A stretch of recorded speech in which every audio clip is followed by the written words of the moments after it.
Assalamualaikum warahmatullahi wabarakatuh. Nama saya Puspa Rawadaturjana. Saya di sini akan membacakan analisis novel Negeri Para Berdebah.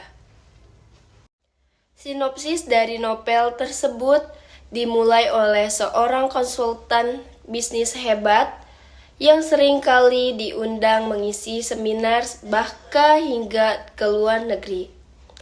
Suatu malam, Thomas terganggu dengan kedatangan rekan kerjanya secara tiba-tiba dan mendesak agar Thomas segera ke rumah sakit tempat tantenya dirawat. Karena syok, ketika polisi mendatangi rumahnya, hendak membawa Om Lim, paman Thomas, dan ada kabar bahwa bank semesta yang dikelola oleh Om Lim akan ditutup. Dengan ide nekatnya, Thomas melarikan paman dan opahnya dengan segala cara. Dikejar-kejar polisi, bolak-balik bandara ke sana ke sini mengurusi persoalan ini. Namun, Thomas berjanji akan membereskannya selama waktu 2 hari. Selama 2 hari itu, banyak tokoh terlibat di sini. Mulai dari Julia, wartawan yang juga ikut membantu Thomas dalam urusan ini. Rudy, sang polisi yang membebaskan Thomas dengan caranya sendiri saat ia diringkus anak buahnya di rumah besar opahnya. Pinggir waduk Jatiluhur, Rudy adalah sobat sekaligus saingan Thomas di klub pertarungan. Om Lim dan Opa akhirnya dilarikan ke kapal pesiar milik Opa pribadi yang dirawat oleh Kadek selama beberapa tahun ini. Bahkan, Thomas dan Rudy nekat melompat dari pesawat di Bali saat pesawat akan mendarat dalam ketinggian 2 meter. Thomas dengan cerdik memainkan bidak-bidak caturnya.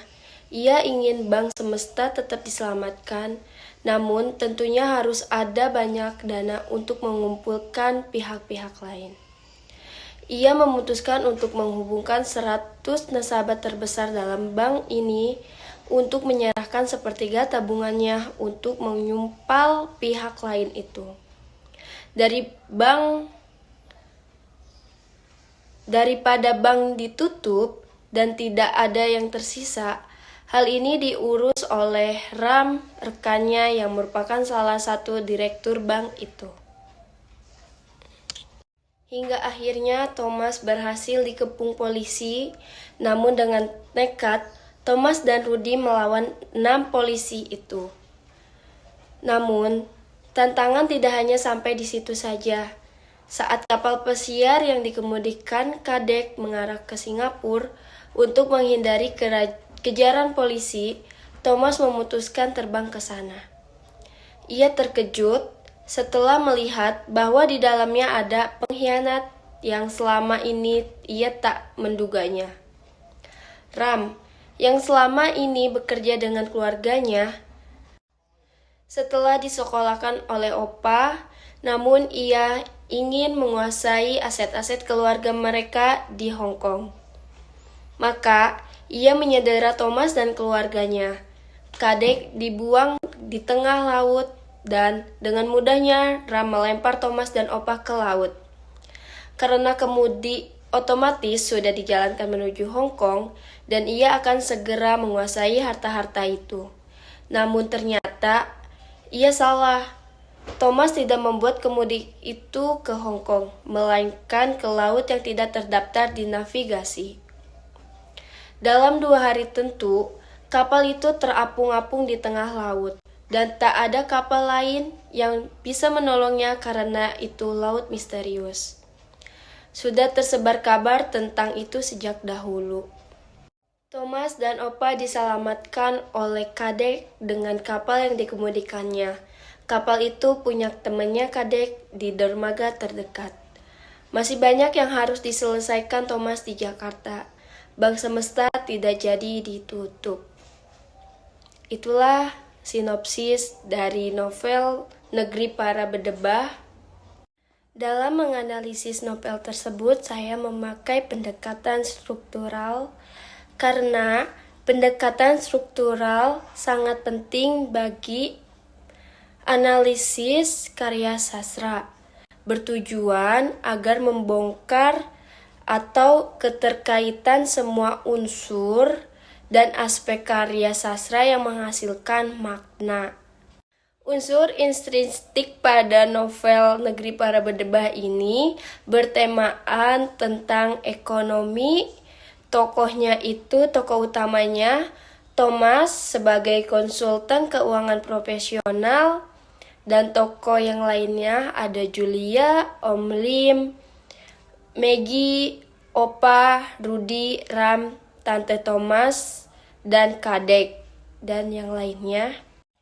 Penokohan atau watak pada novel Negeri Para Berdebah ini, Thomas berwatak itu berani, cerdas, kuat. Julia itu cerdas dan pemarah. Om Lim keras kepala dan cerdas. Maggie kreatif. Opa pembosanan. Rudy kuat dan baik hati. Dan yang lainnya. Latar yang digunakan pada novel ini ada tempat, waktu, dan suasana.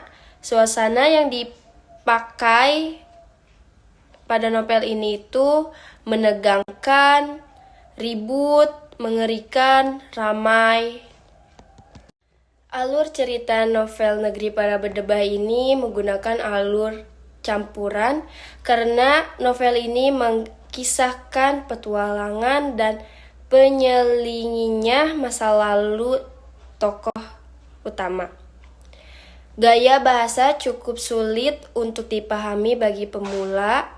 Terus amanatnya mengajarkan pembaca agar menjadi orang yang mandiri dan menjadi orang yang selalu berusaha. Kita tidak boleh mudah menyerah pada keadaan. Kita juga harus bisa menjadi orang yang bertanggung jawab dan berani mengambil resiko atas semua keputusan yang telah diambil. Kurang lebihnya mohon maaf. Wabillahi taufiq wal hidayah. Wassalamualaikum warahmatullahi wabarakatuh.